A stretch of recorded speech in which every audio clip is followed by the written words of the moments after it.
अस्सलाम वालेकुम, मैं हूं शाहजेब खानजादा। ब्रॉडशीट के सरबराह कावे मुसवी बयानात दिए जा रहे हैं और हुकूमत और अपोजिशन उसे एक दूसरे पर इल्ज़ामात के लिए इस्तेमाल किए जा रहे हैं। और अब जो इल्ज़ाम है कि जब लंदन में उनसे $1 अरब के अकाउंट पर रिश्वत मांगी गई तो उस वक्त शहजाद अकबर का डेलीगेशन लंदन में मौजूद था, इसके हवाले से सवालात उठ रहे हैं। शहजाद अकबर साहब भी हमारे साथ मौजूद हैं। शहजाद अकबर साहब, बहुत शुक्रिया हमें शो में ज्वाइन करने के लिए। शहजाद अकबर साहब, सबसे पहले ये कौन जनरल मलिक है जो कावे मूसवी से मिला जब उसने $1 अरब के अकाउंट का बताया और उसका जो 20% का शेयर बनता था उसमें से रिश्वत मांगी कि जी मेरा भी कट बनता है? ये कौन क्योंकि वो कहते हैं कावे मूसवी के मैंने फौरन पाकिस्तानी हुकूमत को बता दिया था। जी बिल्कुल। देखिए, दो चीज़ें हैं। ये जनरल मलिक एलिजिडली कौन है इसका हमें कोई इल्म नहीं है, क्योंकि जिस वक्त ये इंफॉर्मेशन रिले की गई थी through their lawyers to our lawyers जो हुकूमत पाकिस्तान के वकला थे, तो उसके जवाब में हुकूमत पाकिस्तान की तरफ से यहाँ पे इंटरनली चेक करने के बाद, बिकॉज उसमें इसने ये लिखा था कि नैब का रिप्रेजेंटेटिव बन के कोई शख्स इनको मिला है एलिजिडली, जिसने इनसे कोई रिश्वत भी मांगी है। और उसके साथ साथ उसी लेटर में उसने एक और इंसिडेंट का जिक्र किया था 2016 का, कि कोई शख्स मिला है जो नवाज शरीफ साहब का अपने आप को रिलेटिव बताता है और उसने कुछ क्रेडेंशियल्स भी दिखाए हैं। तो दोनों इंसिडेंट्स उसने सो कॉल्ड हमारे लॉयर्स को रिपोर्ट की। हमारी तरफ से हमारे लॉयर्स ने फिर इसका एक जवाब भी दिया उनको, और ये बताया कि हुकूमत पाकिस्तान की तरफ से हमारी यहाँ की जो इन्फॉर्मेशन है और जो हमने तहकीक की है उसके मुताबिक कोई शख्स भी ऑथोराइज नहीं था कावे मुसावी से मिलने के लिए या उससे कोई भी निगोशिएट करने के लिए, और ना ही कोई ऐसा डेलीगेशन या कोई ऑफिशियल यहाँ से नैब से गया और उससे मिला।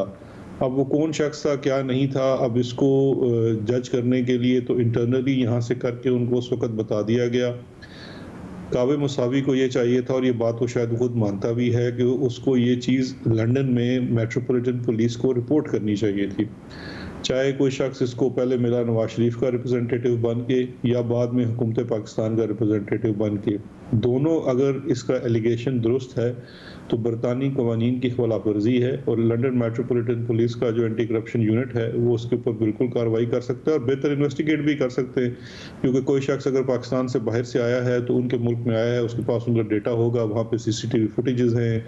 ये जिस रूज कैफ़े का कह रहे हैं, आई एम श्योर वहाँ पे भी CCTV होंगी। तो ये तमाम चीज़ें उस वक्त देखी जा सकती थी कि वो शख्स कौन था और उसको ट्रेस किया जा सकता था। तो शहजाद अकबर साहब, ये कह रहे हैं कि ये उस वक्त की बात है, अक्टूबर 2019, जब पाकिस्तान का डेलीगेशन वहाँ NCA से मिलने आया हुआ था और उस डेलीगेशन में आप भी मौजूद थे, और मगर वो आप पर कोई इल्ज़ाम नहीं लगा रहा और वो ये भी नहीं कह रहा कि आपको पता था या आपकी मौजूदगी में ये मुलाकात हुई है, वो आप पर इल्ज़ाम नहीं लगा रहा, मगर वो ये ज़रूर कह रहा है मैंने फ़ौरन बता दिया था और आप उस वक्त लंदन में ही मौजूद थे और उस शख्स के पास, जनरल मलिक के पास, वो डॉक्यूमेंट था जो कि कॉन्फिडेंशियली इन्होंने भेजा हुकूमत पाकिस्तान को था एक नए मुआहदे के लिए।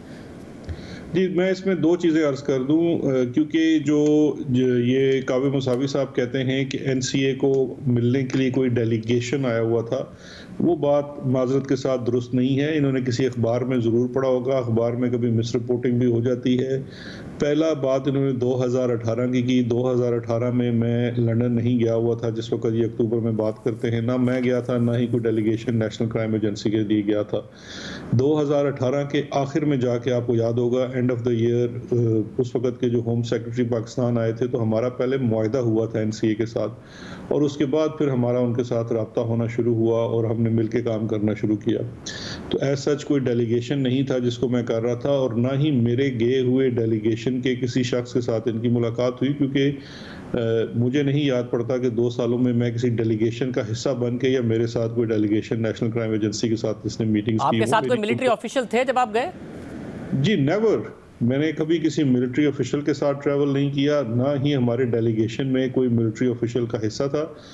मैं कोई दो या तीन दफ़ा गया हूँगा नेशनल क्राइम एजेंसी के साथ मीटिंग्स में, और मेरे साथ डेलीगेशन में एसेट रिकवरी यूनिट के ही 1 और 2 जो हमारे लॉयर्स हैं वो शामिल थे। उसके अलावा कभी मेरे साथ कोई भी और शख्स नहीं गया, ना ही कोई ऐसा डेलीगेशन हुआ।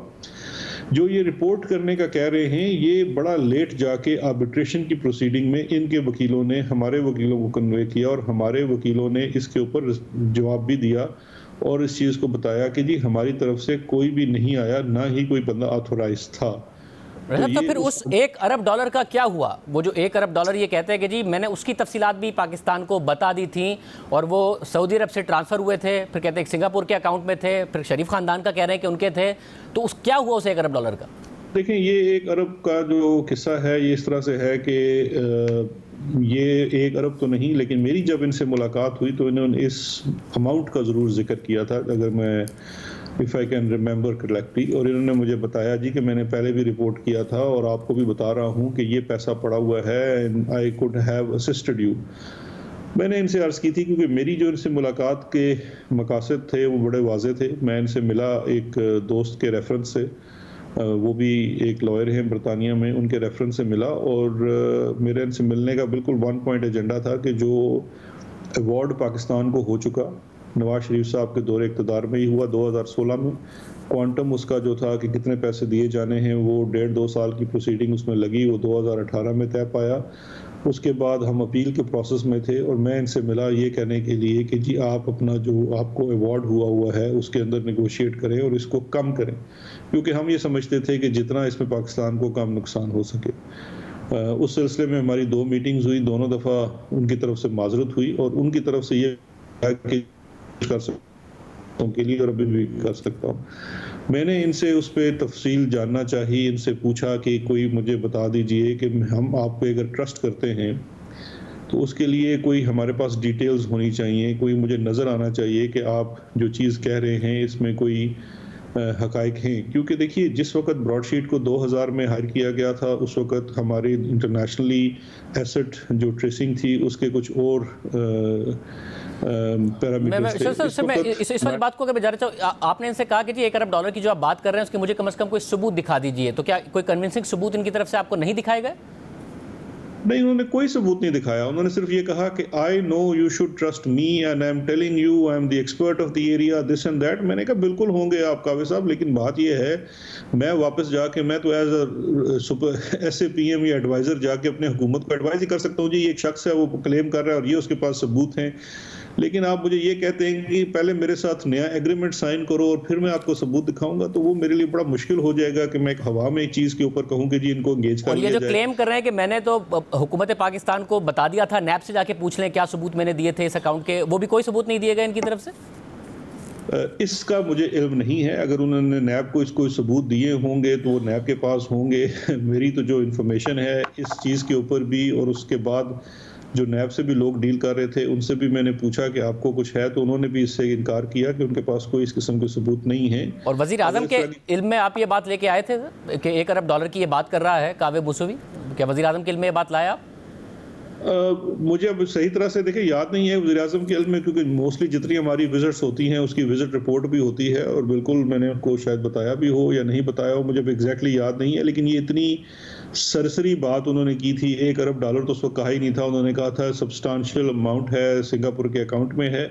और ये कावे मुसावी पहले शख्स नहीं थे जिन्होंने ये हमसे बात की थी, 2-3 और लोग भी आए थे जिन्होंने हुकूमत पाकिस्तान को ये प्रपोजिशन किया था जी कि उनकी सर्विसेज इंगेज की जाए, और वो भी इससे मिलती जुलती बातें करते थे कि जी फलां मुल्क में किसी शख्स के और इसके इतने पैसे पड़े हुए हैं। तो मैंने सबसे एक ही बात पूछी थी कि आप अगर ये समझते हैं, ये आपके पास इंफॉर्मेशन है, तो आप इसकी डिटेल्स हमारे साथ शेयर कीजिए, फिर हम आपके साथ टर्म्स एंड कंडीशंस तय कर सकते हैं कि आपकी सर्विसेज को कंडीशनल फ़ी पे हायर किया जाना है या आपको इसमें कोई हिस्सा दिया जाए या आपको सिर्फ जो आपके चार्जेस हैं वो दिए जाएं। ये तब बातें होंगी जब आप हमें कोई चीज़ें दिखाएंगे। तो किसी भी शख्स ने हमें कोई उसके सबूत, कोई अकाउंट्स, कोई उसकी आइडेंटिफिकेशन, कोई डॉक्यूमेंट्स नहीं दिखाए कभी। और ज़फ़र अली क्यूसी ये एक बैरिस्टर हैं जो कावे मुसवी से मिले और उन्होंने कहा मैं पाकिस्तान जा रहा हूं, और फिर उन्होंने क्लेम किया कि वो पाकिस्तान में असद उमर से मिले, पाकिस्तान के अटॉर्नी जनरल से मिले, पाकिस्तान के लॉ मिनिस्टर से मिले, फिर वज़ीर आज़म इमरान खान से मिले, और इस $1 अरब के अकाउंट के हवाले से उन्होंने बताया, और फिर वो बाद में आपसे भी मिले और ये मुआहिदा बाकायदा तौर पर होने जा रहा था। और ये वही मुआहिदा है कि जब उन्होंने भेजा पाकिस्तान तो एक जनरल मलिक साहब लेके पहुँच गए इनके पास बरतानिया कि ये आपने भेजा है, हमसे डील करें और हमारा कट हमें दें। नहीं, ऐसा हरगिज़ नहीं है। मैं वो जो जनरल मलिक वाला और बरतानिया जाने वाला है उसका तो मैं नहीं, मेरे इल्म में नहीं है, तो मैं उस पर क्या बात कर सकता हूँ। लेकिन जो चीज़ मेरे इल्म में है वो बड़ी वाज़े से है कि जिस वक्त हमारी हुकूमत फॉर्म हो रही थी तो ये जफ़र अली साहब आए थे, और जिस तरह मैंने पहले अर्ज़ किया, ये वाहिद एक दो लोग नहीं थे, इसके अलावा 2-3 फर्म्स और भी आई थी। ये जफ़र साहब आए थे, इन्होंने पहली एक मीटिंग की, प्राइम मिनिस्टर से भी की, असद उमर साहब से भी की, मुझसे भी इनकी मीटिंग्स हुई। फिर हमने इन्हें कहा आप हमें प्रपोज़ल बना के दे दीजिए कि आप क्या करेंगे और कैसे करेंगे और इसके क्या टर्म्स एंड कंडीशंस होंगे। उन्होंने एक टर्म्स एंड कंडीशंस बनाई भी थी जो कि पाकिस्तान के लिए फेवरेबल नहीं थी, और वो ब्रॉडशीट से मिलता जुलता एक एग्रीमेंट था जो हमारे हक में नहीं था, क्योंकि वो उसमें टर्म्स बड़ी सख्त थी। सेकेंडली, आप पैसे कैसे ट्रेस करेंगे, आपकी कंपनी कौन सी है, आपकी फर्म कितनी बड़ी है, ये बारहा मैंने जफ़र अली साहब से पूछा था, वो भी वो बतलाने के लिए तैयार नहीं थे, क्योंकि वो कहते थे पहले एग्रीमेंट साइन कर लें फिर हम आपको सब चीज़ें बताएंगे।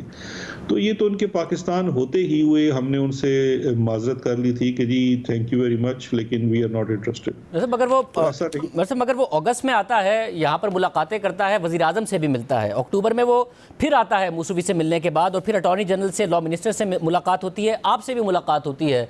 तो ये 2-3 महीने के फ़र्क से दोबारा मुलाकात होती है, और फिर वो मुआहिदा बाकायदा तौर पर आपको यहाँ पाकिस्तान में भेजते हैं कि जी इस पैसे को हमने कैसे रिकवर करना है और एक नया मुआहिदा करना है। जी बिल्कुल, टाइमलाइन कुछ इससे शायद मिलती जुलती हो, क्योंकि मेरी मुलाकात इन साहब से 2 दफ़ा हुई है। एक दफ़ा वो आए, इनिशियल मीटिंग थी, उन्होंने कहा हम करना चाहते हैं, हमने कहा जी बिल्कुल आप बताइए, अपना प्रपोजल दे दीजिए। फिर वो चले गए और वो दोबारा तशरीफ़ लाए और उन्होंने अपना प्रपोजल दिया, हमने उनका प्रपोजल को स्टडी किया, मेरी लॉ मिनिस्टर की, अटॉर्नी जनरल की आपस में डिस्कशन हुई।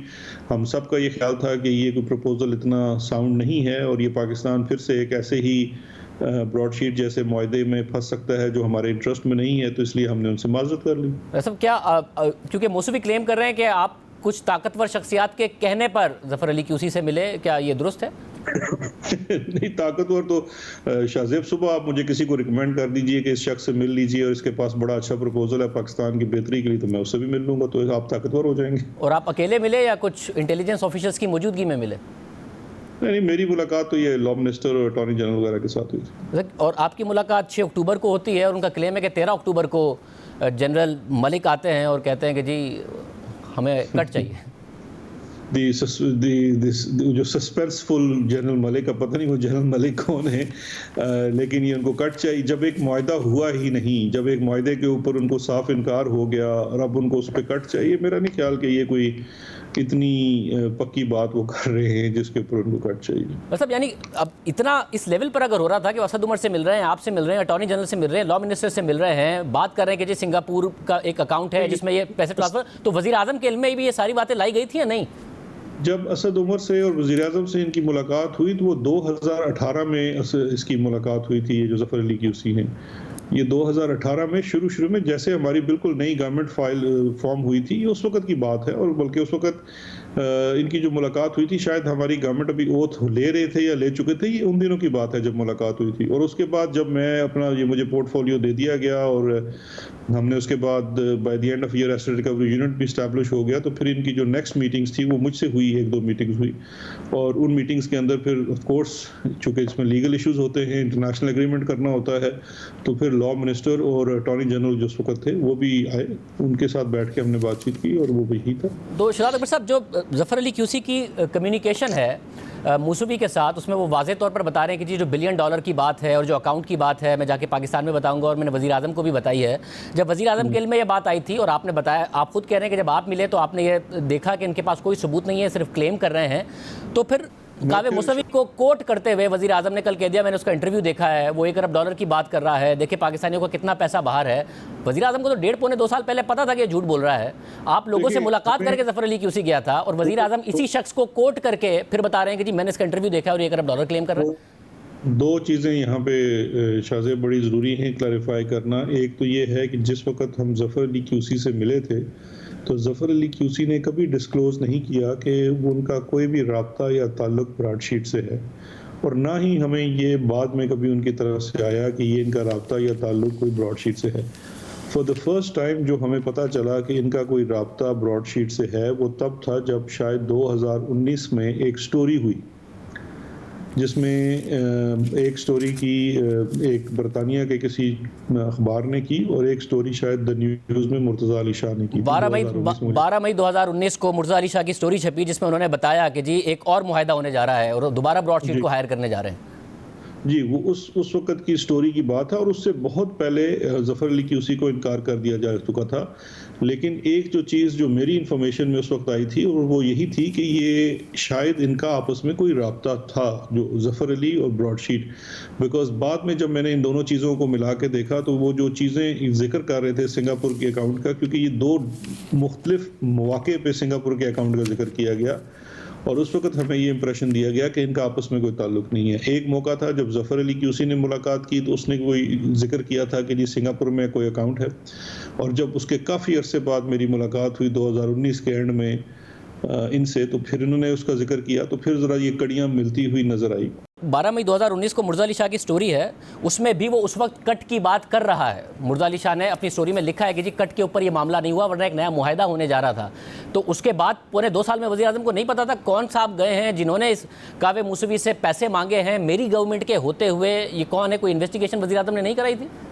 भाई आप, मेरा ख्याल है आप मेरी बात तो मैं दोहरा देता हूँ बड़ी आपके साथ इज्जत के साथ। मैं आपको शुरू में बता चुका हूँ कि गवर्नमेंट ऑफ पाकिस्तान के जो लॉयर्स थे उन्होंने इन राइटिंग कन्वे कर दिया जो भी उस वक्त जो इनकी प्रोसीडिंग्स चल रही थी कि हुकूमत पाकिस्तान की तरफ से कोई नहीं गया और ना ही किसी को ऑथोराइज़ किया गया कावे मुसावी से इस चीज़ के ऊपर बात करने के लिए या दोबारा से कोई एग्रीमेंट करने के लिए। ये उनको कैटेगोरिकली जब उनकी कम्युनिकेशन हुई इसको बता दिया गया। ये तमाम लिटिगेशन उस वक्त अटॉर्नी जनरल ऑफिस, उनके अंदर एक इंटरनेशनल आर्बिट्रेशन यूनिट है वो, और नैब डायरेक्टली डील कर रहे थे सब। और तो फिर उन्होंने ये मुआहदा कैसे भेज दिया वहाँ से? अगर आपको नहीं पता था कि ज़फ़र अली क्यूसी ब्रॉडशीट के बिहाफ पर आप लोगों से बात कर रहे हैं तो उन्होंने ये सारा मुआहदा कैसे भेज दिया? नहीं, ब्रॉडशीट का तो कोई मुआहदा हमारे पास नहीं आया। हमारे पास जो मुआहदा आया और वो आया ज़फ़र अली क्यूसी की तरफ से, और उसने प्रपोज किया। जब उस ज़फ़र अली क्यूसी ने कहा कि जी वो अपना प्रपोजल लाया तो हमने उससे 2 चीज़ें मांगी। एक ये कि आप हमें अपनी टीम के बारे में बताइए, अपना पूरा इंफ्रास्ट्रक्चर बताइए कि आप कितनी बड़ी फर्म हैं, आपके लिए कौन इन्वेस्टिगेटर्स हैं, क्या आप मेथड्स इस्तेमाल करते हैं, सेकेंडली टर्म्स एंड कंडीशंस क्या होंगी आपकी इंगेजमेंट की। तो उसके नतीजे में उन्होंने हमें एक मुआहदा भेजा और साथ हमें उन्होंने बाकी जो हमने डिटेल्स मांगी थी वो नहीं बताई। वो फिर जब हमारी मीटिंग्स हुई उसमें भी उन्होंने नहीं बताया। उन्होंने कहा जी कि हम अपने जो लोग हैं उनकी आइडेंटिटी शो नहीं करते। मतलब ये आदमी फिर वजीर आजम तक कैसे पहुंच गया कि इसकी वजीर आजम तक से मुलाकात हो गई? आप जैसे स्मार्ट लोगों से मिल लिया था, आप जज कर चुके थे कि जी ऐसी कोई बातें इनके पास है नहीं, वजीर आजम से मिल लिया। शाहजेब मैं बार बार कह रहा हूँ आपकी ख्वाहिश बहुत शदीद है, लेकिन बात यही है कि जो आप कर रहे हैं आप सीक्वेंस से चलिए। वज़ीर आज़म से इनकी इनिशियल मुलाकात हुई है ज़फ़र की, जब हमारी हुकूमत फॉर्म हुई, जे पाकिस्तान आया, इसने अपने आप बताया कि ये ओवरसीज़ पाकिस्तानी है और ये वहाँ पे क्यूसी है और ये मिलना चाहता है। वज़ीर आज़म साहब ने कहा बिल्कुल आइए। जितने भी 3 के 4 जो हमारे पास फर्म्स आई हैं, तीनों चारों ने, उनमें से शायद 2 या 3 की तो मुलाकात भी हुई है। आप मेरी ख्वाहिश कह रहे हैं, मैं जो सवाल कर रहा हूं वो ज़फ़र अली क्यूसी और मूसवी का जो एक्सचेंज है उसके बुनियाद पर कर रहा हूं कि वो पहले मिला है, उसके बाद उसने पाकिस्तान में उसको बताया कि मेरी अपॉइंटमेंट है, फिर बताया है कि असद उमर पे बहुत ट्रस्ट करते हैं वज़ीर आज़म, मेरा असद उमर से कॉन्टैक्ट है, फिर उसने बताया कि मैं किस किस से मिलने जा रहा हूँ, फिर उसने बताया मैं इमरान खान से मिलने जा रहा हूँ, फिर उसने बताया कि मैंने इमरान खान को ये बात बताई है, फिर उसने ये भी बताया कि इमरान खान साहब ने कहा कि नैब के बस की ये बात नहीं है, अकाउंट की डिटेल, ये सारी की सारी बातें उसने बताया है मूसवी को कि मैंने ये बातें हुई हैं। शाहजेब आप मैं इस बात को समझने से कासिर हूँ कि आप फरमा रहे हैं कि ये ज़फ़र की कन्वर्सेशन है मौसूवी के साथ, तो ये सवाल तो ज़फ़र और मौसूवी से बनना चाहिए। मैं आपको जो फैक्चुअल चीज़ जिसकी मुझे आगाही है मैं उसका बता रहा हूँ कि जब हमारी हुकूमत फॉर्म हुई उस वक़्त शुरू में ज़फ़र अली क्यूसी की एक मुलाकात प्राइम मिनिस्टर साहब से होती है, उसके बाद मेरी साथ उसकी मुलाकात कराई जाती है कि जी ये साहब है, इनकी ये प्रपोज़ल है, इसको देख लीजिए। हमने उसको पूरा मेरिट के ऊपर परखा। उसके बाद 2 मीटिंग्स हुई मेरी उनके साथ हुई, अटॉर्नी जनरल की हुई, वो फिर सेपरेटली भी मिले अटॉर्नी जनरल को, लॉ मिनिस्टर को। फिर हमारी आपस में डिस्कशन हुई, हमने उनके प्रपोजल को देखा और हमने उनको माजरत कर दी कि हम आपका प्रपोजल नहीं एक्सेप्ट कर सकते, हम एंगेज नहीं कर रहे। और आज तक हमने सब आई अंडरस्टैंड कि आप कह रहे हैं कि आपके पास जो भी अगर कोई चीज़ लेकर आएगा तो आप ज़रूर मिलेंगे, मगर वाकई कोई ओवरसीज़ पाकिस्तानी आएगा उससे आप भी 2 दफ़ा मिल लेंगे, अटॉर्नी जनरल भी मिल लेंगे, लॉ मिनिस्टर भी मिल लेंगे, फाइनेंस मिनिस्टर भी मिल लेंगे, वज़ीर आज़म पाकिस्तान भी मिल लेंगे, ये और वो मुसवी को सारी बातें बता रहा होगा। ये इतना ही आसान है पाकिस्तान में? मैं शाहजेब इस बात का क्या जवाब दे सकता हूँ? इसमें मुझे आपके सवाल में फिर आपकी ख्वाहिश नज़र आ रही है, जब आप जानते हैं कि आई थिंक हमारे वज़ीर आज़म साहब जो हैं वो एक ओवरसीज़ पाकिस्तानियों के लिए बड़ी कदर रखते हैं, और जो भी चाहे वो इस काम के लिए आए या किसी भी काम में कोई अच्छा प्रपोजल लाना चाहे, वज़ीर आज़म साहब बिल्कुल मिलते हैं। और मुल्क के वज़ीर आज़म को एक्सेसिबल होना चाहिए। वो शराफिया वाले दौर चले गए जब एक वज़ीर आज़म था जो किसी से नहीं मिलता था। ये वज़ीर आज़म तो मिलते हैं, आप उनसे मिलना चाहें, आप अगर मिलना चाहते हैं आप उनसे मिल सकते हैं, तमाम सहाफ़ियों से मिलते हैं, इंटरव्यूज़ देते हैं। अब कल आप उनके ऊपर ये एतराज़ लगा देंगे कि बहुत ज़्यादा इंटरव्यूज़ दे देते हैं, तो ये तो एक ये एतराज़ तो नहीं लगाते, मगर हाँ ये सवाल ज़रूर कर लेते हैं कि लोग प्रोटेस्ट कर रहे होते हैं और कह रहे होते हैं वज़ीर आज़म आ जाए, और वज़ीर आज़म कह देते हैं कि मैं ब्लैकमेल नहीं होऊंगा, फिर बाद में जाते हैं तदफीन के बाद। मगर ये एक सवाल ये है शहजाद अकबर साहब कि इसमें जो इन्हें हम $28 मिलियन दे रहे हैं वो 20% दे रहे हैं जो रिकवर हुआ होगा, तो ये $140 मिलियन किससे रिकवर हुआ है? ये तो अब आपको जो उस आर्बिट्रेशन को खोलना पड़ेगा कि उस आर्बिट्रेशन के फैसले के अंदर है वो क्या डिटेल्स है, किसके एवज दिया गया है। अगर एक आर्बिट्रेटर्स ने एक अवार्ड किया और फिर वो अपील के प्रोसेस से भी गुजरा तो रिकवरीज तो हुई हैं। उस रिकवरीज होने के बाद ही ये पैसे उनको दिए जा रहे हैं हुकूमत पाकिस्तान ने। और ये सवाल बिल्कुल बनता है कि ये जो आप कह रहे हैं कि हम देने जा रहे हैं, ये इसकी डिटर्मिनेशन कि इनको पैसे दिए जाने हैं वो 2009 से लेके 2016 तक की कार्रवाई हुई।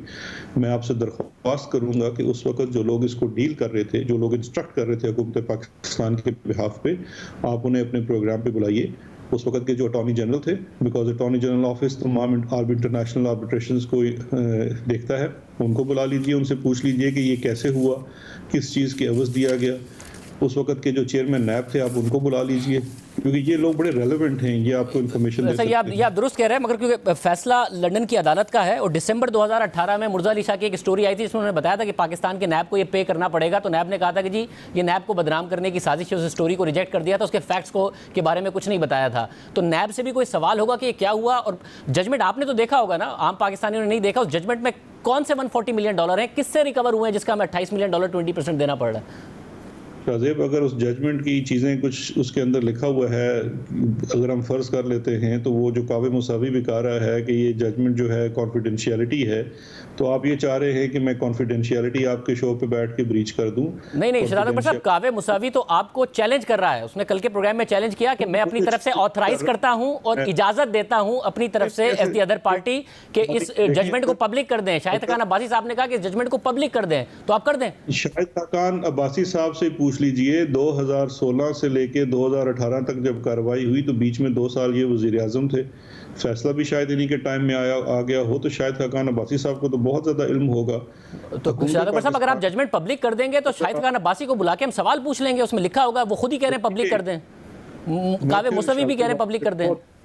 शाहजेब, मैं आपसे बहुत बसते एहतराम अर्ज करना चाहता हूँ कि मैं समझता हूँ आप इसमें बहुत ज़्यादा आप कोशिश कर रहे हैं, लेकिन अगर पाकिस्तान की एज अ स्टेट कोई रिस्पॉन्सिबिलिटीज़ हैं, अगर आज मैं बग़ैर कानून को और बग़ैर कानूनी मशवरा लिए जजमेंट की कोई चीज़ों को पब्लिक कर देता हूँ, तो जिस किस्म का कावे मुसावी शख्स है, माजी में भी वो इस तरह की गलतियों का फ़ायदा उठा के उसने ये पैसे क्लेम कर लिए हैं, तो कल को पाकिस्तान को और भी मुसीबत हो सकती है। मतलब उसको ऑन रिकॉर्ड वो परमिशन दे चुका है, आपको ऑन रिकॉर्ड कह रहा है कि मेरी तरफ से एज द अदर पार्टी मैं कह रहा हूं कि हुकूमत पाकिस्तान पब्लिक कर दे। आप पाकिस्तान के चोटी के एंकर्स में से हैं, एक लीगल इशू के ऊपर ऑन एयर किसी ने इजाजत दे दी, क्या वो उसका फोरम है? अगर उसने इजाजत दी है, वो इजाजत लेके दोनों पार्टियों को कोर्ट के पास जाना पड़ता है और कहते हैं कि जी म्यूचुअल कंसेंट से कॉन्फिडेंशियलिटी खत्म कर दे, तो फिर खत्म हो सकती है। तो आप ये करेंगे? मैं I am not the authority. Pakistani हुकूमत एज हुकूमत पाकिस्तान में आपसे पूछ रहा हूँ, क्योंकि आपका क्लेम है कि इसने अशराफिया को एक्सपोज किया है, वजीर आजम का क्लेम है, तो अशराफिया की एक एक डिटेल आ जाएगी अवाम के सामने कि कैसे एक्सपोज हुआ है। नून लीग कह रही है, कावे मुसवी भी कह रहे हैं। शाहजेब, दो चीजें हैं। एक ये है कि हम पहले ही कह चुके हैं कैबिनेट लेवल पे कि इसकी तहकीकात करनी चाहिए। उसके लिए शायद मैं लास्ट वीक कैबिनेट की मीटिंग में शामिल नहीं था, लेकिन मुझे इत्तला यही आई है कि कोई कमेटी फॉर्म की जा रही है जो ब्रॉडशीट के एग्रीमेंट को इन डिटेल देखेगी और उसके बाद के होने वाली तमाम चीज़ों को देखेगी। उसके अंदर जो इसका ऑर्डर है उसको पब्लिक करने की बात भी डिस्कस होगी, और अगर ये समझा जाए कि इसको पब्लिक करना है तो फिर हम उसको अप्रोच भी कर सकते हैं जो कोर्ट है लंदन में कि जी हम इसको पब्लिक करना चाहते हैं। तो ये तमाम चीज़ें उसका वही अप्रोप्रिएट फोरम है और उसके ऊपर बिल्कुल करनी चाहिए, और मैं आपके साथ एग्री करता हूँ कि ये करनी चाहिए, बिकॉज ये चीज़ें जब बंद दरवाज़ों में रहती हैं तो फिर बहुत सारे शुबात भी पैदा होते हैं। जब एक चीज़ हमारे दौर से पहले हुई, जिसने एग्रीमेंट किया वो हमारे दौर से पहले था, बाद में जो आर्बिट्रेशन की प्रोसीडिंग्स हुई हमारे दौर से पहले था, जब उसका अवार्ड आया हमसे पहले था, उसका क्वांटम हमसे पहले हुआ, तो पाकिस्तान तहरीक इंसाफ को तो इसके अंदर कोई किसी किस्म का हेजिटेशन नहीं होना चाहिए इसको पब्लिक करने में। और शाहद अकबर साहब, आपने प्रेसर में कहा कि अंजुम के हवाले से कि जी भतीजा भांजा नहीं है, जर्मनी का तो सदर है और इनको चाहिए कि बरतानिया में इसके खिलाफ केस करें, मसूवी के खिलाफ शरीफ ख़ानदान। अब ज़ाहिर है वो पाक फ़ौज के हवाले से बात कर रहा है, इंटेलिजेंस का अफसर कह रहा है, तो क्या हुकूमत पाकिस्तान भी केस करेगी कि जी पाक फ़ौज को बदनाम कर रहा है? देखिए, दो बड़ी एक सिंपल सी चीज़ है। मैंने कहा जी 2 इल्ज़ामात इसने लगाए हैं। एक इल्ज़ाम लगाया है कि जी एक अंजुम डार नामी शख्स ने उसको रिश्वत ऑफ़र की और एक किसी जनरल मलिक नामी शख्स ने इससे रिश्वत मांगी। दोनों काम लंदन में हुए हैं। मैंने शरीफ फैमिली को कहा है कि जी आप वहाँ पे अप्रोच कर सकते हैं लंदन मेट्रोपॉलिटन पुलिस को, बिकॉज ये तो एक क्रिमिनल ऑफेंस है। करना तो कावे मुसावी को था, उसने नहीं किया। नहीं, उसने किया। उसने मुर्जा अली शाह को इंटरव्यू में बताया कि मैंने एनसीए को भी बताया था पाकिस्तान के साथ साथ, मगर एनसीए ने भी कुछ नहीं किया। तो अब आप बताएं ये क्लेम कितना दुरुस्त होगा कि वहाँ क्राइम है और एनसीए ने भी कुछ नहीं किया? ये वैसे बड़ी हैरत की बात है कि कावे मुसावी अकेला ही क्रूसेड कर रहा है। उसने पाकिस्तान को बताया, उन्होंने भी कुछ नहीं किया। उसने एनसीए को भी बताया, अंजुम डार के हवाले से उसने बताया कि मैंने दोनों को बताया, कुछ नहीं किया। एनसीए को भी देखना चाहिए, बिल्कुल। मैं मेरी अगर एनसीए से मुलाकात होगी तो मैं उनसे पूछूंगा। लेकिन ये देखें, एक सिंपल सी बात है, क्रिमिनल ऑफेंस है, उनको इसके ऊपर करना चाहिए। चले एनसीए को रिपोर्ट उसने की, उसने किया, हम कर देते हैं। 2 पार्टियां इस वक्त हैं, एक हुकूमत पाकिस्तान, एक वो है। मैं तो अपनी जाती काविश में कह रहा हूँ कि जी मैं इसको रिपोर्ट करने के लिए तैयार हूँ लंदन को, कि इन दोनों मामलात को देखा जाए। और शाहद अकबर साहब, आप फिर यही कहिएगा कि जो दूसरा मुआहदा और $1 अरब ये जितने भी ये क्लेम कर रहे हैं कि जी थे और कुछ नहीं किया हुकूमत पाकिस्तान ने, मैंने सारी डिटेल्स दे दी थी, गलत बयानी कर रहे हैं? नहीं, देखिए, जो वो कहते हैं जी कि $1 अरब का क्लेम कह देना। अब आप मुझे बताइए शाहजेब, आप मुझे कह दें कि जी $1 अरब कहीं पड़ा हुआ है और आप मेरे साथ मुआहदा कर लें, तो मुझे कम से कम उसकी तफसील तो बताएंगे ना। ठीक है शाहद अकबर साहब, बट वज़ीर आज़म से भी कहिएगा कि कावे मूसवी का इंटरव्यू सुन के कौम से खिताब ना कर दिया करें, तफसील तो ज़रा जान लिया करें। वज़ीर आज़म साहब का जो ट्वीट था वो बिल्कुल वाज़े है। तकरीर थी कल तकरीर की उन्होंने, तकरीर में कावे मूसवी का $1 अरब के क्लेम का जिक्र किया है। नहीं, $1 अरब के जो क्लेम का जिक्र किया है वो उसको एक मिसाल के तौर पे कह रहे हैं कि एक शख्स ये भी कह रहा है। लेकिन मेरा ये ख्याल है कि आपकी भी ख्वाहिश बहुत शदीद है कि किसी तरीके से उन फैक्ट्स को तोड़ मरोड़ के किया जाए। तो मेरी भी आपसे दरख्वास्त है। तोड़ मरोड़ नहीं, मैं तो आपके सामने सवालात रख रहा हूँ, अकेले थोड़ी बैठ के बातें कर रहा हूँ जो तोड़ मरोड़ के बात करूंगा। मैं तो आपके सामने फैक्ट्स रख के, तारीखों के साथ और स्टेटमेंट्स के साथ सवाल कर रहा हूँ शाहद अकबर साहब। मैं भी ऐसे ही आपको जवाब दे रहा हूँ मेरे भाई, बिल्कुल। बहुत शुक्रिया शाहद अकबर साहब की गुफ्तगू आपने सुनी। वज़ीर आज़म ने कल क्या कहा था, सुनिए। वो ब्रॉडशीट वाले ने कहा कि ये जो मैं थोड़ी चीज़ें देख रहा था कि एक पाकिस्तानी ने, और वो भी बता नहीं रहा कि हमारा पाकिस्तानी सियासतदान ने, सऊदी अरेबिया से लंदन के बैंक में $1 अरब भेजा।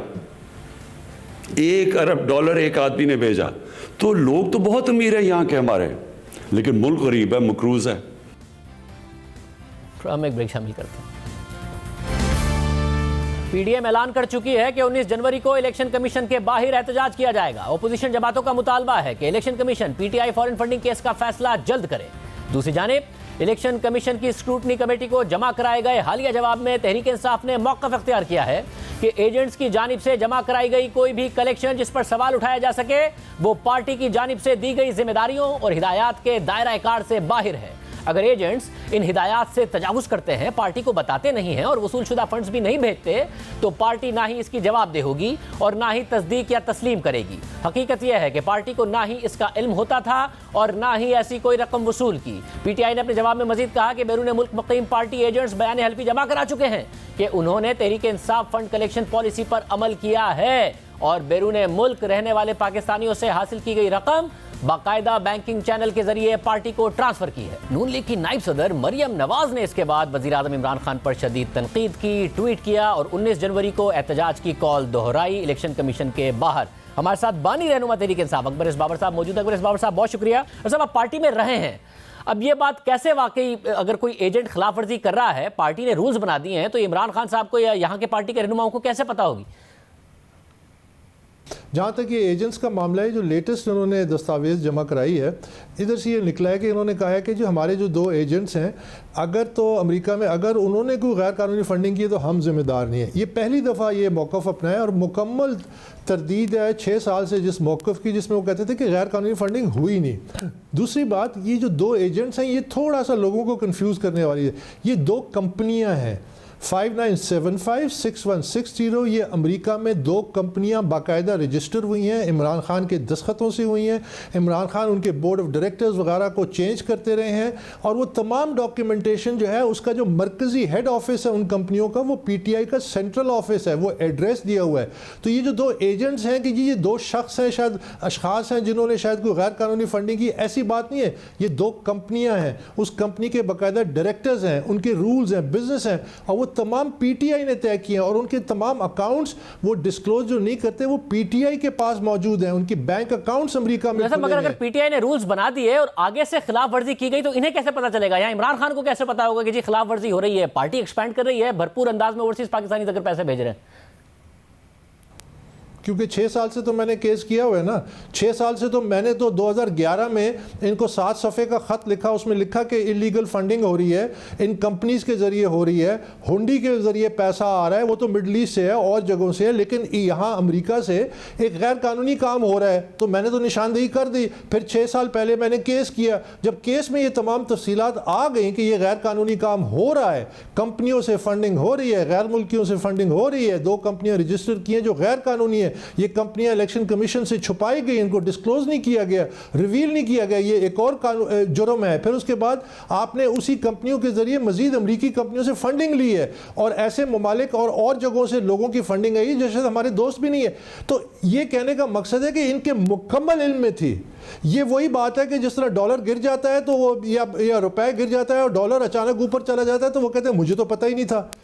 उनको हर तफसील का पता है, वो टोटली इन कंट्रोल है, हर डिटेल का जानते हैं। मगर आप भी इलेक्शन कमीशन पर तनकीद करते रहे, अपोजिशन जमातें तो प्रोटेस्ट करने की बात कर रही हैं। अब अगर मामला आगे बढ़ रहा है, जो फैसला आएगा अब आप कबूल करेंगे जो भी तहरीक इंसाफ ने पोजीशन ली है उसके बाद? हरगिज़ नहीं, हम अंडर प्रोटेस्ट वहाँ बैठे हुए हैं। हमें वहाँ 23 बैंक अकाउंट जो स्टेट बैंक की इंस्ट्रक्शंस पे निकली है वो हमें लिख के देते हैं कि जी PTI इस पे एतराज़ करता है इसलिए हम आपको नहीं देंगे। PTI ने जितने फाइनेंशियल डॉक्यूमेंट्स इंस्ट्रूमेंट जमा कराए हमें नहीं देते, हमें तो बिल्कुल अंधेरे में रखा हुआ है। हम उनको कहते हैं, जिस तरह इलेक्शन कमीशन ने 27 अगस्त को उनको कहा आप ऑथेंटिकेट करें, हमने एविडेंस दिया है आप उसको ऑथेंटिकेट करें। आप मुझे बताएं कि वो ऑथेंटिकेट क्यों नहीं करते? उसकी भी पीछे वजह है कि चूंकि वो एविडेंस सॉलिड है, जब वो ऑथेंटिकेट करते हैं तो हमारे इल्जामात पे मोहर लग जाती है, फिर उसके बाद तो फैसले में कितनी देर रहेगी। वो ना ऑथेंटिकेट करते हैं ना उसको रिजेक्ट करते हैं। तो ये एक सारा प्रोसेस देखें, जिसकी तहकीकात हो रही है, अगर वो तहकीकाती अमल को खुद मैनेज कर रहा है और उसको मैनिपुलेट कर रहा है और डिक्टेट कर रहा है जो इनके अपने डॉक्यूमेंट्स बताते हैं, तो फिर वो शफाफ कैसे होगी? कि क्यों नहीं तहकीकात मुकम्मल होती, क्यों नहीं रिपोर्ट? ये 2-3 हफ्ते में हो सकता है, लेकिन नहीं करते क्योंकि हमारे यहाँ इदारे कमज़ोर हैं और मसलतें जो हैं हावी हैं। इसीलिए तो मैं कहता हूँ कि इस केस का फैसला उस वक्त आएगा जब वक्त का तकाजा होगा।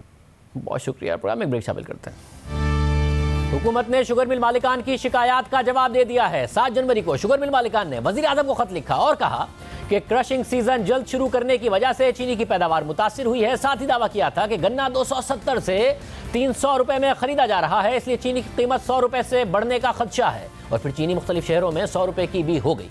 शुगर मिल मालिकान के इस दावे पर अब हुकूमत का जवाब आ गया है। वजारत सनअत व पैदावार के मुताबिक ये इल्ज़ाम हक़ाइक़ के बरक्स है कि रिकवरी कम होने के बायस चीनी की पैदावार मुतासिर हुई, क्योंकि पंजाब के केन कमिश्नर मुख्तलिफ औक़ात में तमाम रीजन्स में गन्ने की रिकवरी को चेक करते रहे हैं और उन्होंने बताया कि 6 नवंबर को क्रशिंग सीजन शुरू होने से पहले जनूबी पंजाब में गन्ने का रिकवरी रेट 10.01% था। इसके अलावा उन्होंने मौक़िफ़ अख्तियार किया कि सूबाई हुकूमतों की की तरफ से गन्ने की कम से कम कानूनी सपोर्ट प्राइस 200 रुपए फी मन है। इसे ज्यादा से ज्यादा कानूनी सपोर्ट प्राइस हरगिज नहीं समझा जा सकता। इसके बावजूद सूबाई हुकूमतों से दरख्वास्त की गई कि गन्ने की कीमतों में इस्तेहकाम रखें। पंजाब के केन कमिश्नर ने बताया कि शुगर मिल मालिकान की तरफ से काश्तकारों को दी गई बैंक की रसीदों के मुताबिक 40 किलो गन्ने की औसत कीमत 300 रुपए नहीं है, बल्कि 220 रुपए अदा की गई है। मुल्क में एक बार फिर चीनी की कीमत 100 रुपए फी किलो तक पहुंच गई है। शुगर माफिया सरगर्म है। हुकूमत sugar committee, sugar commission, competition commission की रिपोर्ट्स का क्रेडिट लेती रही है, मगर शुगर माफिया के खिलाफ ठोस एक्शन लेकर कीमतें नीचे नहीं ला पा रही है। सारिफ को रिलीफ नहीं मिल रहा और मुल्क और अवाम को अरबों रुपए का नुकसान अलग हो रहा है और मजीद नुकसान होने का खदशा है। प्रोग्राम एक ब्रेक शामिल करते हैं। तालीमी इदारे 18 जनवरी से खुलेंगे या नहीं, हतमी फैसला कल तक किया जाएगा। वफाकी वज़ीर तालीम शफकत महमूद ने ट्वीट किया है कि तालीमी इदारे खोलने से पहले कोरोना की सूरत हाल का जायजा लेने के लिए कल सूबाई वज़राए तालीम और वज़राए सेहत की मीटिंग होगी। मैं चाहता हूं कि तालीमी सिलसिला शुरू हो जाए, मगर हतमी फैसला सेहत की सूरत हाल देखकर होगा। बच्चों की सेहत हमारी तरजीह है। हुकूमत 18 जनवरी से 3 मराहिल में तालीमी इदारे खोलने का ऐलान कर चुकी है। इस वक्त सूरत हाल यह है कि मुल्क में गुज़िश्ता 24 घंटों में 3097 केसेस सामने आए हैं, जबकि मस्बत केसेस की शरह 7.4% रही है। 18 दिसंबर के बाद पहली बार 3000 से ज़ायद केसेस रिपोर्ट हुए हैं। एहतियात कीजिए, मास्क पहनिए। इजाज़त दीजिए, अल्लाह।